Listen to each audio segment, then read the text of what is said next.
Sexual reproduction in plants. In this module, you will learn how sexual reproduction takes place in flowering plants. It is spring season. Flowers are blooming on the trees. It is indeed a beautiful sight. Flowers attract all of us. They are the most beautiful part of the plant, isn't it? You already know that flowers are not present only to add beauty to the plant. They are in fact the reproductive part of the plant. In the flower, stamen is the male reproductive part, while carpel is the female reproductive part. Some flowers contain both male and female reproductive parts. Such flowers are called bisexual flowers. For example, pea, China rose, etc. On the other hand, some flowers possess either the male or the female reproductive parts. Such flowers are called unisexual flowers. For example, corn, cucumber, etc. Now let us know about the different parts that make up a stamen and a carpel. A stamen is made of two main parts, anther and filament. The anther produces pollen grains. It is the pollen grain that contains the male gametes. A carpel, on the other hand, is made up of three parts. The terminal part is called the stigma. The middle elongated part is the style, and the swollen bottom part is the ovary. Inside the ovary, ovules are present. It is the ovule that has the female gamete called the egg cell. For sexual reproduction to take place, a male gamete is to be fused with the female gamete, thereby forming a zygote.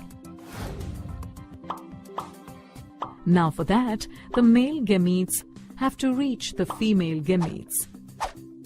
For this, first a pollen grain carrying the male gametes is transferred from the stamen of a flower to the stigma of the same or the other flower. Such transfer of pollen grains is known as pollination. If the pollen grain of a flower lands on the stigma of the same flower, it is called self-pollination. But if the pollen grain of a flower lands on the stigma of another flower of the same or another plant of the same type, it is called cross-pollination. Pollination occurs with the help of different agents like wind, water, or animals. Once a pollen grain reaches the stigma of a suitable flower, a tube grows from the pollen grain. This tube travels through the style and reaches the ovary.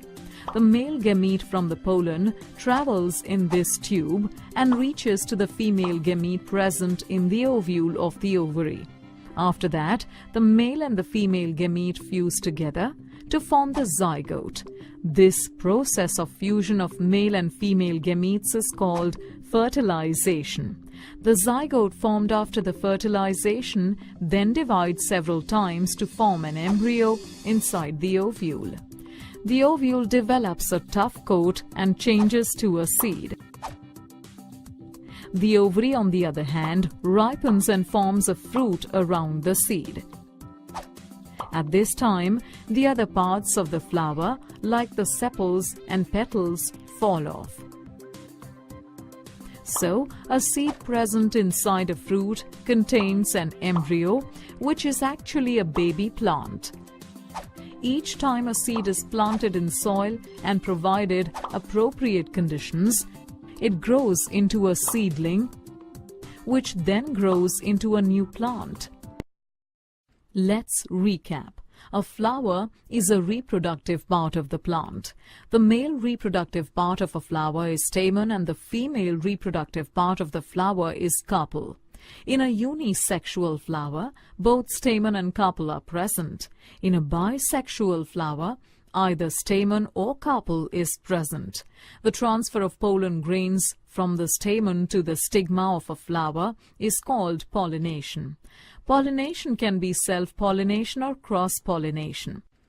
Fusion of male gamete and the female gamete to form a zygote is called fertilization. A seed contains an embryo, which is a baby plant.